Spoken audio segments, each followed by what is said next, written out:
제가 과일을 좋아하는데 제가 과일을 식전에도 먹고 식간에도 또 먹습니다. 프랑스 요리는 이 코스가 좀 길지요. 그래서 2시간이 걸리네, 3시간이 걸리네 그러는데요. 나오는 여러 가지 전체 수다, 에피타이저부터 쭉 나오는데 그 중간에 꼭 이런 아이스크림이나 혹은 과일, 셔벳 이런 것들이 중간에, 우리가 흔히 디저트로 먹는 것이 중간에 들어옵니다. 왜냐하면 계속 똑같은 걸 먹다 보면 우리의 미각에서 더 이렇게 음식을 묘미 있게 느끼지 못하기 때문에 입을 한번 다시도록 그런 과일도 먹고 중간에 아이스크림이나 셔벳을 먹습니다. 그러면 조금 더 맛의 그런 깊이와 묘미를 우리가 더 느낄 수 있죠. 저도 제가 식전에 과일을 먹는 거 있으면 그렇게 먹으려고 하고요. 또 식간에도 제가 이렇게 먹습니다. 그러면은 그냥 먹는 거 맛있으니까 막 배로 때려 넣는 것보다 미각을 통해서 그것을 감사하고 또 감동하면서 그렇게 먹을 수 있지 않은가 생각이 되었습니다.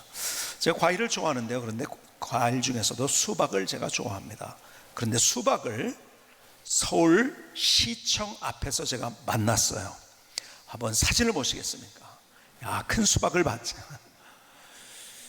시청 옛날 본청인데요. 지금은 서울 도서관이 됐어요. 저 건물은. 그런데 저기에 이런 글씨가 써있어요. 좀 가까이 가볼까요? 그 글씨의 내용은 근심 걱정은 수박씨 뱉어내듯 툭툭. 글을 어떻게 저렇게 잘 쓸 수 있을까? 그렇죠? 근심 걱정은 수박씨 뱉어내듯 툭툭. 글을 너무, 저런 생각을 어떻게 할 수 있을까? 너무 기가 막혀요. 그런데 여기서 멈춰서 질문 하나를 드리겠습니다. 여러분, 근심이 있고 걱정이 있는데 나는 그냥 이거 근심 걱정 안 해야지, 그래서 수박씨 뱉듯이 뱉으면 없어지는 분 손 들어보세요. 그런 분 계십니까? 그런 사람은 없어요. 그런데 세상이 줄 수 있는 답은 저것밖에 없는 거예요. 왜요? 세상은 하나님이 없어요. 그러니까 내가 하는 거예요. 내가 노력하는 거예요. 내가 이루는 거예요. 나보다 나를 더 잘 아는 존재는 없어요. 그러니까 내가 그렇게 해야 되는 거예요. 누가 그걸 근심 걱정 해결해 주겠습니까?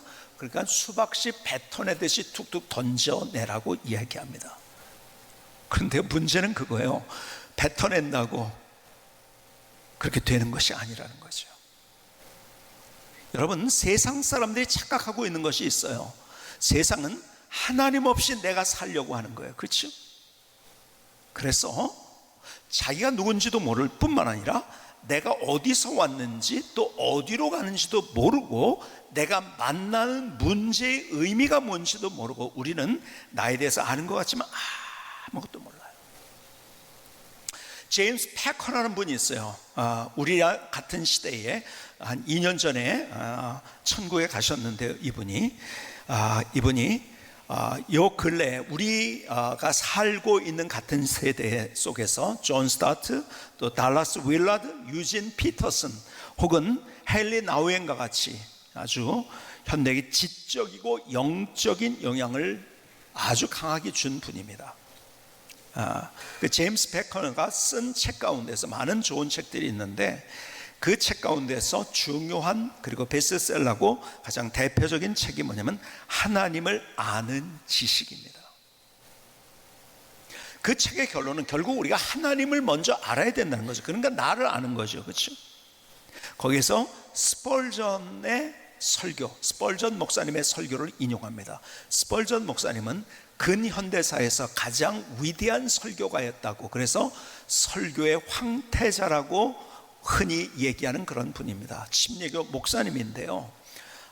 지금도 그분이 설교했던 그런 타버나클 처치에 가면은요, 영국에 가면은요, 그분이 얼마나 대단했던가 하는 것을 볼 수 있는데 그분의 설교 때문에 얼마나 많은 사람들이 감동을 받았고 예수 믿었고 부흥이 일어났고, 그리고 미국의 새로운 부흥을 일으켰던 D.L. 무디에게 가장 아주 직접적으로 영향을 주어서 또 D.L. 무디의 설교가 스펄전 목사님으로부터 많이 나왔다고 그렇게 얘기를 하죠. 근데 그 스펄전의 설교를 그 책 존 스타트의 하나님을 아는 지식에서 인용을 했어요. 그 내용은 이겁니다. 누군가 인류가 연구해야 될 합당한 주제는 인간이다. 누군가 인류가 연구해야 할 합당한 주제는 인간이다 라고 말한 적이 있습니다. 저는 그러한 생각에 반대하지 않습니다. 하지만 그리스도인이 연구해야 할 합당한 주제는 하나님의 본성입니다. 하나님의 자녀의 주의를 끌 수 있는 가장 고도의 과학, 가장 고상한 사색, 가장 강력한 철학은 우리가 아버지라고 부르는 그 위대하신 하나님의 이름과 본성과 인격과 역사와 행사와 존재입니다. 그러니까 가장 쉽게 얘기하자면, 번역한 책은 좀 읽으려면 좀 어렵기도 해요. 그런데 가장 쉽게 얘기하면 하나님을 모른 채 진짜 철학이 뭔지, 진짜 우리가 사색하는 것이 어떤 의미가 없고 하나님 안에서는 과학이니 모든 것들이 다 아무것도 아니라는 거예요. 하나님을 먼저 알아야 되는 거예요. 쉽게 더 얘기하자면 인문학이 중요합니다. 그런데 인문학을 공부해서, 자 보세요, 인문학이 우리를 구원합니까? 그리고 말씀드린 대로 인문학은 인생의 중요한 것에 대한 해답을 주지 못합니다. 내가 어디에서 왔는지, 내가 어디로 가는지, 나의 문제가 무엇인지, 그래서 어떻게 해결할 수 있을지 가장 중요한 대답은 피상적인 것. 그래서 읽어보면 어떻게 이렇게 기발한 아이디어를 얘기할까? 앞서 제가 얘기한 대로 뭐죠? 근심 걱정은 수박씨 패턴에도 툭툭. 야, 참 어떻게 저렇게 표현을 잘할까? 수박을 보면서도 저렇게 얘기한다는 건 대단한 사람이죠, 그렇죠? 그러나 그게 안 됐는데 우리는 단지 그렇게 표현한 것이 멋있어서 감동을 합니다. 그렇죠? 해결은 아니라는 거예요. 자, 여기 꽃이 있어요. 여러분, 꽃이 지금 아름답게 펴 있는 현상, 이것만 봅니다. 근데 이게 어디서 왔는지 아세요? 어디에 뿌려진 건지 아세요? 아니, 그게 뿌려지기 전에 그 씨는 또 어디에서 왔는지 아세요? 여러분, 이것이 누구에 의해 재배됐는지 아세요? 누가 이것을 수확했는지 아세요? 그리고 도매상에 누구에 갔는지 아세요? 그 도매상이 어떻게 소매상으로 왔고 또 여기까지 왔고 또 어떻게 꽂혀졌는지 아세요? 몰라요, 그렇죠? 여러분, 이 단면만 볼 뿐이에요. 우리는 지금 나의 현재의 단면을 보면서 그것이 다 나라고 생각하고 나 스스로 어떻게 할까를 생각해요. 아니에요. 여러분, 우리는 근원이 있어요, 그렇죠? 근원이 뭔지를 얘기해주는 인문학은 없습니다. 현재야, 야 이거 잘생겼다, 꽃을 이렇게 꽂으면 돼, 저렇게 꽂으면 돼, 이 꽃을 가지고서 이렇게 꽂아라 저렇게 꽂아라, 이거랑 섞으면 더 멋있다, 저거랑 섞으면 또 이런 묘미가 있다, 이런 얘기는 할 수 있어요. 그런데 꽃이 어디부터 왔는지, 또 누구에 재배되고 어떤 과정을 통해서 여기까지 왔는지, 또 어디로 가는지는 모르는 거예요. 그런데 문제는 뭐냐? 나라는 거예요. 인문학에서는 나를 얘기해 주는 것 같은데 그 단면, 야 너 그러니까 여기서 이렇게 노력하고 여기는 저렇게 하고, 그래서 되나요? 안 되는 거죠. 여러분, 결국 우리가 하나님을 모른 채 나를 알 수 없다는 거예요. 나의 근원이 뭔지, 어디로 가는지, 그분을 모른 채 우리의 삶을 살아갈 때 인생의 의미도 모를 뿐만 아니라 인생의 가치도 모르고, 그리고 인생의 행복이 뭔지도 진짜 모른다는 거죠.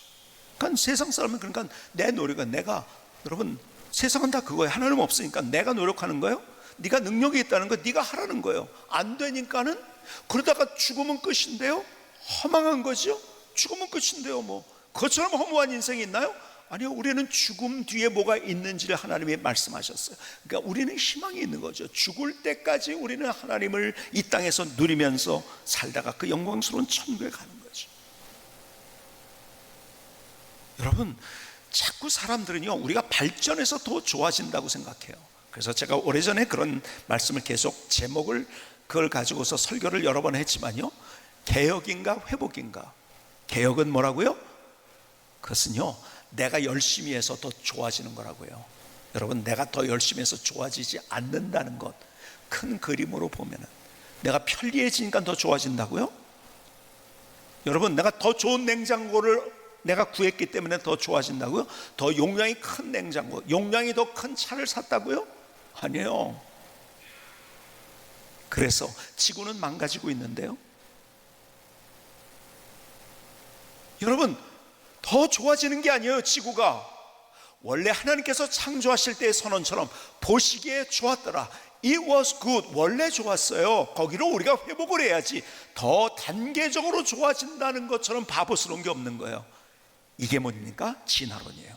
그리고 내일이 없는 메시지인 거예요. 이것은 더 좋아지지 않아요.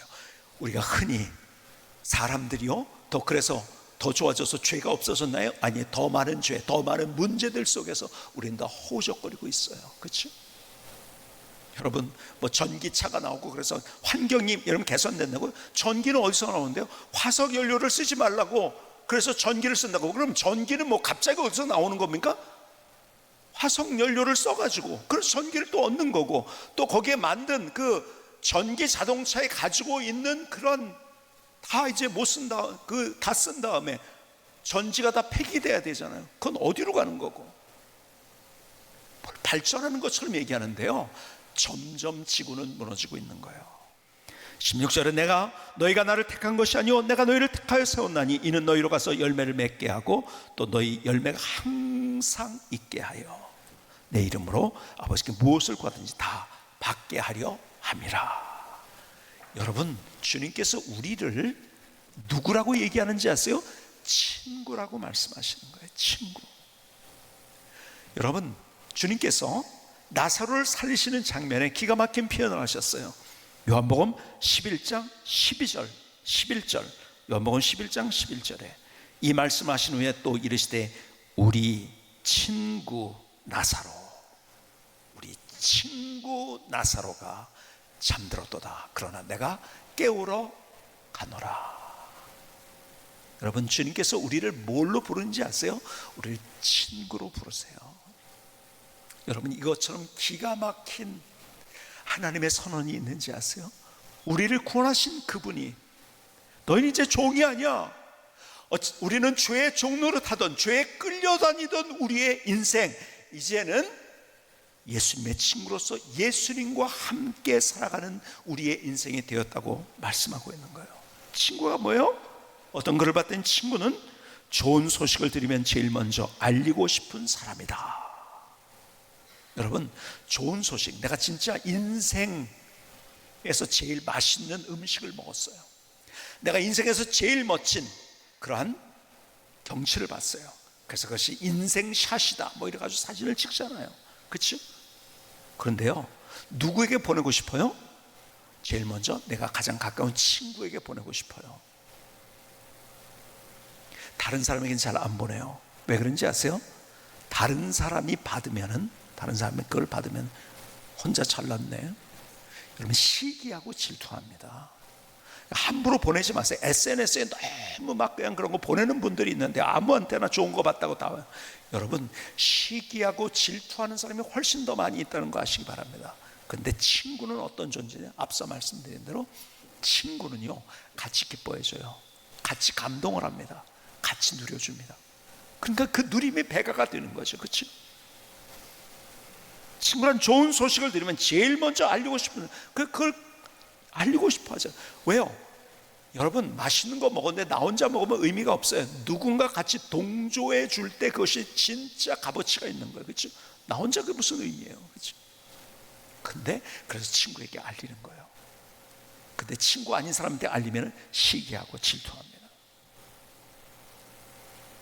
친구는 다른 사람에게 밝히고 싶지 않은 일도 얘기하고 싶은 사람이다. 그래요, 우리는 비밀들이 있어요. 내 안에 사연도 있어요. 내 안에 눈물도 있어요.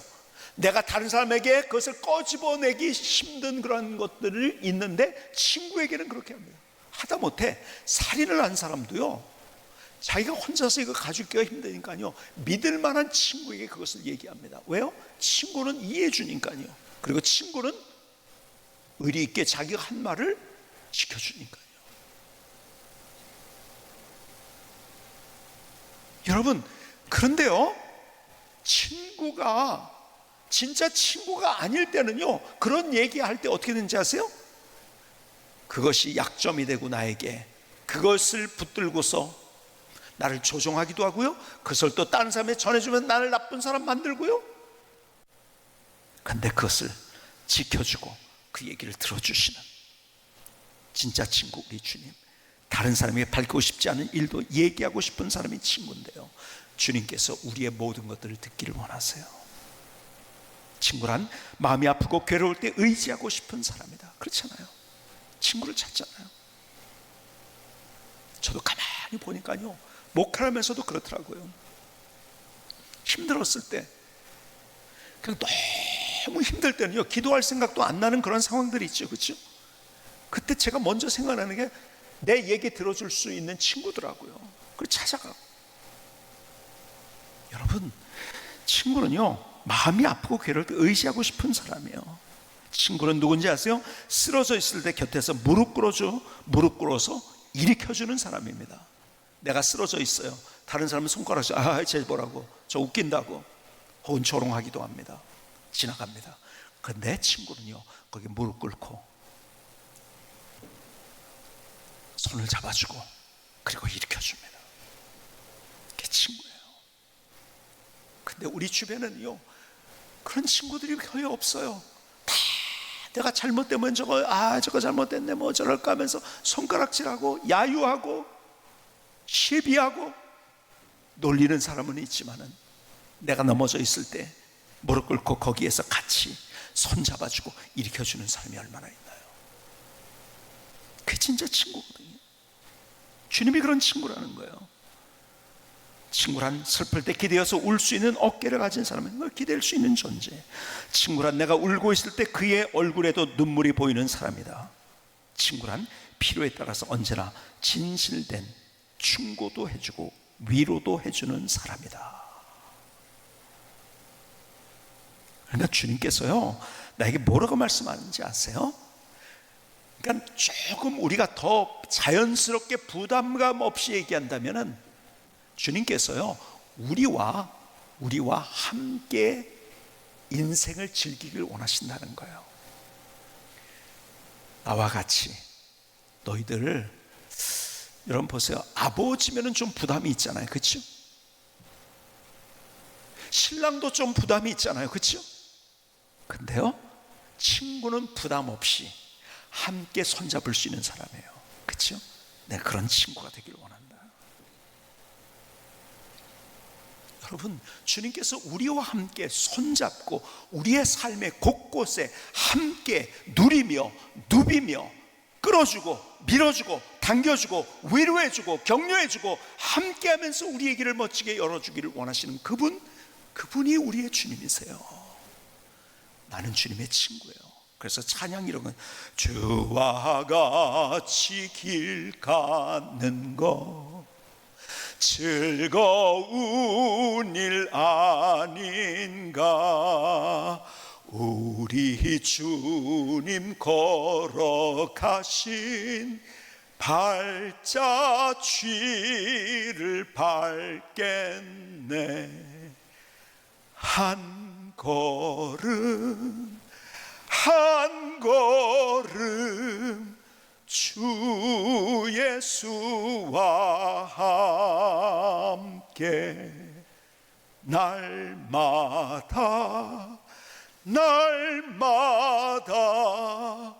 우리 걸어가리. 주님이 저쪽에 계시다가 오시는 것이 아니라, 주님은 저 멀리 계셔서 언젠가 내가 혼자 애쓰다가 찾아갈 어떤 상대가 아니라, 매일마다 한 걸음 한 걸음 함께 걷기를 원하시는 친구가 되신다는 사실, 여러분, 이 주님의 선언을 여러분들이 기억해야 돼요. 너는 나의 친구라고 말씀하고 계신 거예요.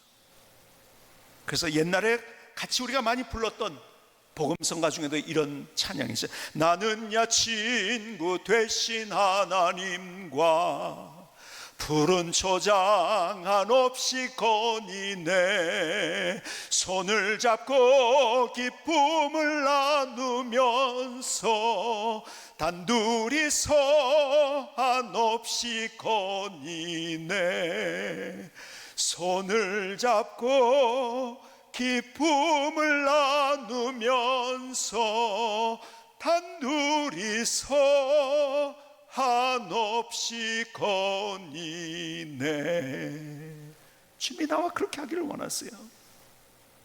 지나간 일들 내가 생각하며 앞날에 될 일 내가 들을 때 믿을 수 없는 꿈만 같은 사실 믿으니 이 세상 천국 같네 믿을 수 없는 꿈만 같은 사실 믿으니 이 세상 천국 같네.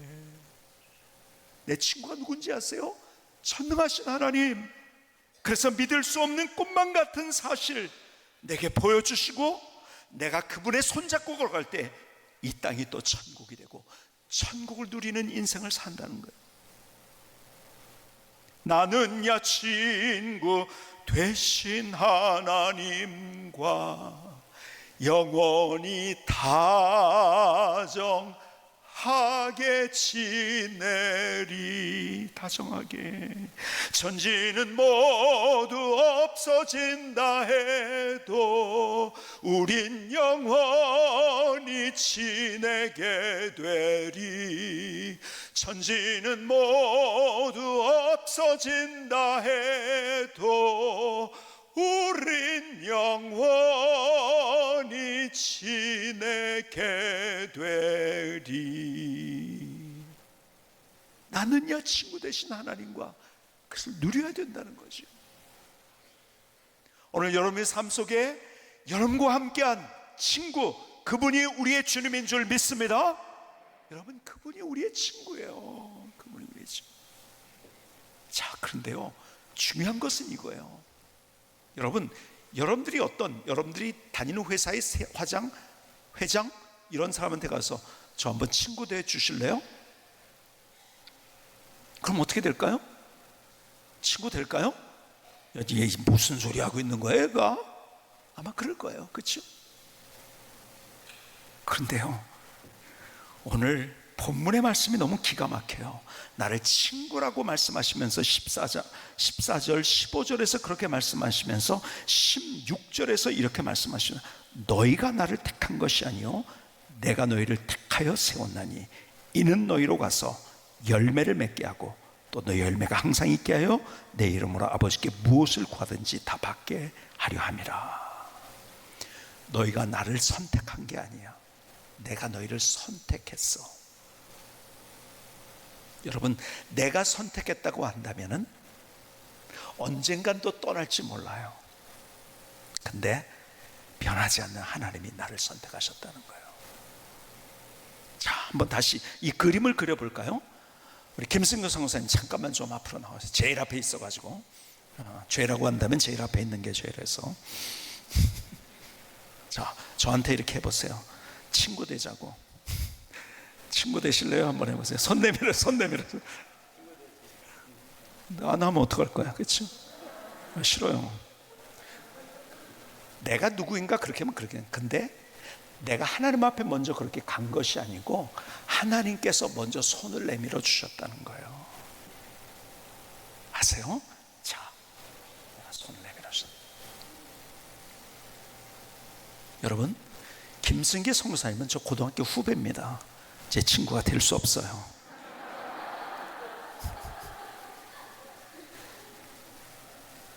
그런데 하나님은 별 볼 일 없는 나를 택하셔서 친구 만드셨다는 거예요.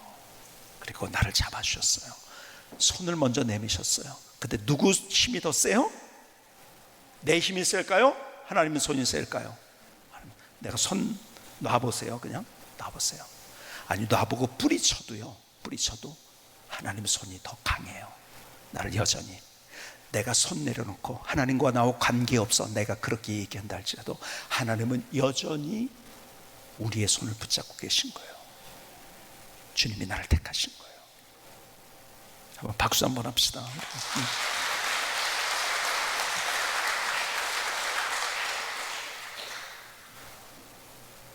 후배한테 친구라고 하는 거 이게 말이 됩니까? 근데 후배보다 더 못한 나를 주님께서 찾아오셔서 그분이 먼저 손을 내밀어 주신 거예요. 그리고 나를 잡아주세요. 야, 나랑 같이 걷자, 나랑 같이 살자, 나랑 같이 누리자. 내가 힘이 돼줄게. 네가 눈물 날 때 내가 같이 울어줄게. 아무도 이해하지 못하는 상황을 만날 때 내가 너 이해할 거야. 아무에게도 얘기할 수 없는 그 말을 나한테 하면 내가 그거 들어주고 같이 아파할 거야. 그리고 강한 손으로, 그분은 전능하신 하나님이에요. 내가 강한 손으로 붙잡아 줄 거야. 너를 일으켜 줄 거야. 너를 지켜 줄 거야. 누군가 너를 힘들게 하고, 누가 너에게 도전하고, 누군가 너를 쓰러뜨리려고 할 때 내가 너를 감싸줄 거예요. 넌 나의 친구이기 때문에 내가 보호해 줄 거예요. 여러분, 주님께서는요, 우리에게 많은, 너는 누구라는 얘기를 했지만은 우리에게 주신 가장 강력한 주님의 메시지가 나는 너의 친구라는 거예요. 정말 어떻게 주님께서는요, 내 관계 속에서 하나님을 향해서 내가 그냥 저 멀리 계신 어떤 분이라고 생각하지 않고 나와 함께 호흡하면서 같이 뛰놀고, 같이 운동하고, 같이 찬양하고, 같이 노래하고, 같이 기뻐하고, 같이 일하면서 같이 가기를 원하시는 그 하나님. 여러분, 우리가 누려야 될 것이 있다고 한다면 뭔지 아세요? 그래서 하나님이 나의 친구라는 사실을 누려야 돼요. 이것을 누릴 수 있는 멋진 인생이 될 수 있기를 주님의 이름으로 축복합니다. 축복합니다.